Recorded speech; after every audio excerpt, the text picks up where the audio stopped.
罗马帝国的第9位皇帝维斯巴乡去世了，他的儿子提图斯顺利接任。提图斯干脆就在父亲的葬礼上登基。根据历史记载，古罗马的第2任皇帝提贝里乌斯就是在养父屋大维的葬礼过程中宣布登基的，所以提图斯这样做也是有先例的。大家好，欢迎来到露天电影院，我是吉利波。今天我们继续讲将死之人的第4集。这场盛大的典礼由神圣的维斯塔真女们主持。维斯塔真女是维斯塔女神的祭司，负责照看维斯塔女神的圣火永不熄灭。在古罗马神话中，维斯塔女神是掌管家庭和灶炉的女神，感觉很像我们的灶王爷啊。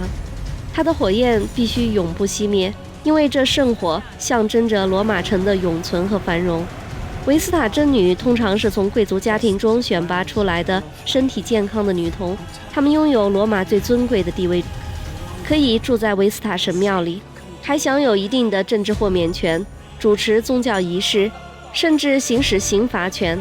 如果维斯塔真女主持皇帝的火化仪式，将意味着死者的灵魂受到净化和升华，通过火焰能够位列到诸神之中。德妈回忆起安东尼亚夫人的亲生女儿就被选为维斯塔真女，一旦被选为真女，未来的30年就会成为神的仆人，古寺青灯，独守贞洁。如果他们让看守的圣火熄灭，或者失去贞操，就要被活埋在地下的一个小房间里，因为他们的血不可以洒在地表而引神怒。提图斯看着父亲裹尸布里若隐若现的硬币，想起与父亲生前的一场争论。这件事是4帝之年尘埃落定后，刚争夺到王位的韦斯巴乡上任后，发现国库空虚，他决定恢复对公厕征收尿液税。这个税在之前尼禄时代曾征收过。尿液税并不是像收费公厕那样交了税才能够大小便，而是交了税才能把公厕里的尿液打包带走。为啥要打包带走尿液呢？因为古罗马时洗衣服都要用到尿液，尿液里含有的氨可以清洁和漂白纺织品，甚至在拿破仑时期，军队依然使用尿液来清洗军服上的血迹，非常好用。直到今天，如果你到土耳其旅游，顺便购买当地的手工地毯，老板也会告诉你，上面的植物染料是用山羊尿来固色的，但这没有关系，你买回家放个20年，味道就消失了。其他还可以用于皮革的软化，制造黑火药，还可以美容、入药等等，真的用途非常广泛。扯远了。总之，尿液税让韦斯巴乡成功成为欧洲公厕的代名词。提图斯曾经对这个税提出异议。韦斯巴乡把钱币拿给儿子闻，告诉他尿虽然是臭的，但钱是不臭的。这就是那句著名的格言，意思是钱不臭。这句话表达了一个观点，来源并不影响其价值。韦斯巴乡告诉儿子，财力是一个国家的根基，钱可以建立军队来稳固政权，钱还可以为国民提供健康和福利，防止他们暴动。钱是帝王建立丰功伟绩的前提。总之，钱是非常重要的。想到这儿，提图斯忽然注意到弟弟在叫自己，是到了新任皇帝致辞的时候了。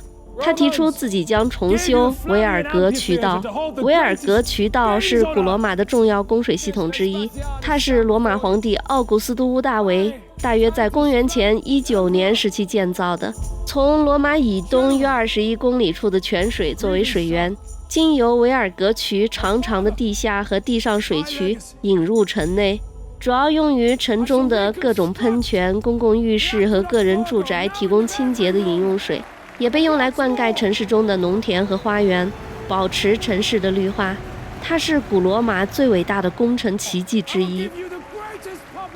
提图斯的皇帝之职就这么轰轰烈烈地拉开了序幕。为了尽快平息暴乱，提图斯和4大派系达成一致，取消金色派系来停止暴乱。于是特纳斯刚刚挂上的金色旗帜就被卫兵扯了下来，新马车也被白色元老抢走了。刚刚赢了一场的新派系就此告终。斯高普斯无法接受自己将无赛可比的处境，当场就冲动地宣布退出。提图斯的情妇犹太女王也跟着搬进了帕拉迪尼山上的皇宫。当他看到那个巨大的水渠图纸时，担心地问提图斯什么时候能够兑现当初答应过一旦当了皇帝就释放犹太奴隶的承诺。提图斯马上否认自己承诺过此事，而且眼下修水渠急需人手，犹太人正好可以担当重任。女人还想争辩，身边等待接见的军官让他决定再等待时机。军官告诉提图斯，民众的骚乱已经平息了，但对于粮食短缺的恐慌再次被燃起，而且有流言称粮食引起的暴乱与多米提安有关。提图斯马上要求去调查清楚。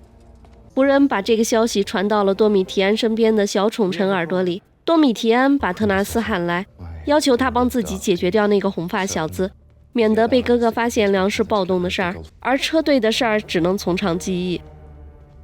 很快，红发小子一伙全部被灭了口。在确认所有知情人都被解决后，红发小子也被送走了。提图斯的手下没找到任何线索，但这突如其来的嫌疑人死亡反而让提图斯更怀疑弟弟多米提安了。于是他当面质问弟弟，多米提安百般狡辩，这让提图斯一无所获。恼羞成怒之下，就把弟弟软禁在了皇宫里，等待运粮船回到港口时再核实情况。多米提安回到房间里郁闷不已，小宠臣马上给多米提安出主意。他打听到犹太女王也有反对者，建筑师阿萨利亚就反对犹太女王与提图斯的亲密关系。他们偷偷讨论着要模仿斯巴达克斯的奴隶起义，这让多米提安有了新的想法。斯高普斯去找马苏斯领主，希望回到蓝派，结果被安东尼亚夫人坚决地拒绝了。于是他去找其他3家，绿红两派不愿意给那么多佣金而放弃了，只有白色的元老愿意出价，这价格只是蓝派给瑞诺的1/3，而对外宣称拿的比瑞诺高。斯高普斯没得选，只能接受了。卡托尼亚夫人为了重新拿回蓝派大股东的位置，屈尊来到贫民区寻找侄女，他会帮这个破产侄女打官司拿回那些蓝色股份，然后重金买走，这样皆大欢喜。特纳斯找到战车制造商，希望买2辆新的战车。制造商把他发明的超轻战车展示给特纳斯，但这车无法达到比赛要求的重量，特纳斯却毫不介意地买了下来。他还是对新派系的建立充满信心。然后他找到斯高普斯，但失望地发现斯高普斯已经投靠了白色。特纳斯赌气地表示，2人从此分道扬镳。为了提图斯登基后的第一场决斗比赛，主持人同时也是决斗表演设计师，煞费苦心地做了无数的方案，一一呈报给多米提安，结果都被否定了。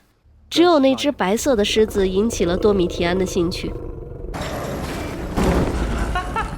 多米提安决定在这场盛大的庆祝哥哥登基的决斗中上演一场还原哥哥征服耶路撒冷的表演。白色狮子代表哥哥提图斯，然后需要一大批犹太人来扮演狮子的猎物。他盘算着这个表演是送给哥哥和他的犹太情人的一个大礼，心中无比解恨。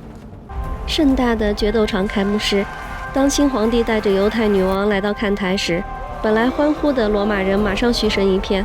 他们不承认这个犹太女人成为王后。犹太女王强忍着尴尬坐下来，但接下来的表演同样把提图斯都尴尬得要死。罗马弓箭手向纸糊的耶路撒冷城墙射箭，被抓的一群犹太人被从城后放了出来，为首的是反对犹太女王的建筑师，他被打扮成女王的样子，引起全场的哄笑。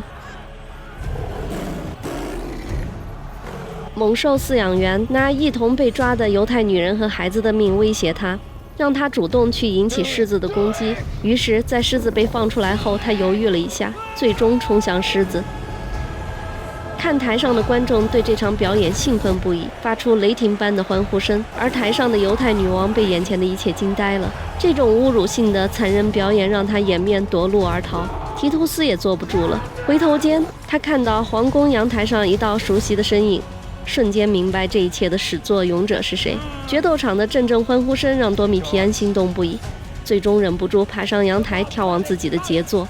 没想到就这一冒头的功夫就被哥哥看见了，于是接下来就是怒气冲冲的提图斯撞开了门，一把利剑直指多米提安的喉咙。多米提安努力地狡辩，自己只是为了给哥哥树立威信，同时又是帮嫂子铲除反对者，这妥妥的是维护自家人的举动。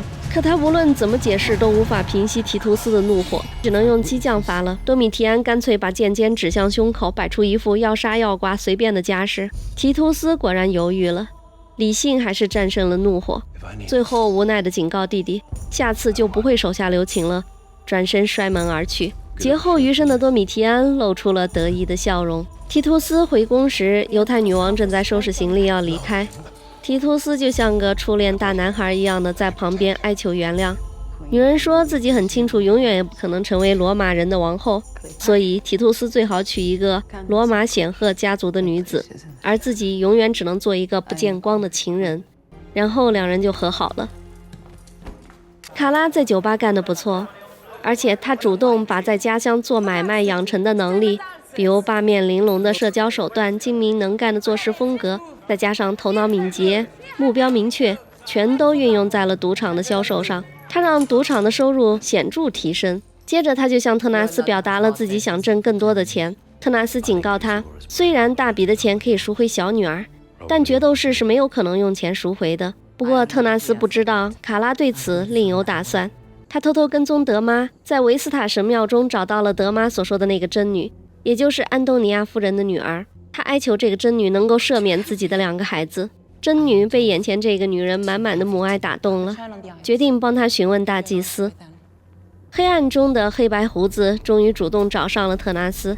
这个名叫沃尔苏斯的男人把特纳斯称为昆图斯，也许这才是特纳斯的真名。原来在儿时的那场火灾中，作为奴隶的特纳斯逃走了，而身为主人的沃尔苏斯却被当作奴隶卖给了船上，成为一个船奴。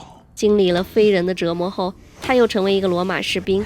终于获得自由的他找到了特纳斯，于是两人开启了一场生死搏斗，从厕所打到了粪坑里。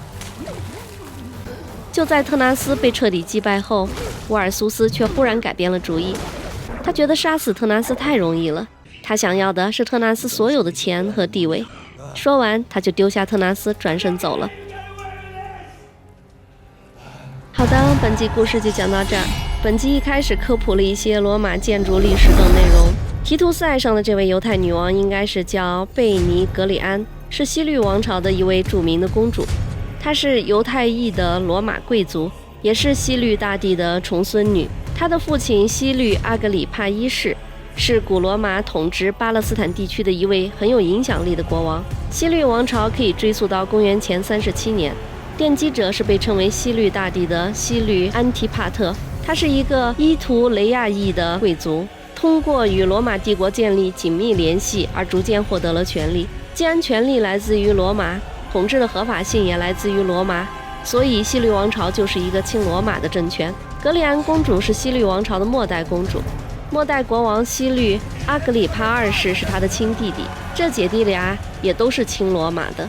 格里安公主的第一任丈夫是古罗马最富有的犹太商人的儿子，但结婚没几年就去世了，然后她就被嫁给了自己的亲叔叔。在她的叔叔死后，她又嫁给了希腊小国的国王庞贝二世。这段婚姻没有持续多久，她就回到了国王弟弟的身边辅佐。这姐弟俩名为姐弟，实为夫妻。在爆发犹太战争的时期，由于犹太人不满罗马的苛捐杂税、腐败不公、强推罗马众神和宗教等等，导致犹太贵族和平民全都揭竿而起。格里安公主和国王弟弟努力阻止犹太人的反抗。在提图斯进攻耶路撒冷时，格里安公主开始陪伴提图斯，并成为提图斯的情人。但罗马贵族和皇室众人不接受格里安公主成为提图斯的妻子，主要原因是因为格里安公主的犹太人身份，以及她的前几段婚姻，包括她和弟弟的绯闻。最终她离开了提图斯，而且提图斯也仅仅在位2年就死了。关于两人的故事也就成为一段佳话。好的，很高兴与大家一起观影聊天，一起度过这个美好的时光。谢谢大家光临露天电影院，欢迎大家点赞关注，并在留言区与我们交流互动。我们下期见。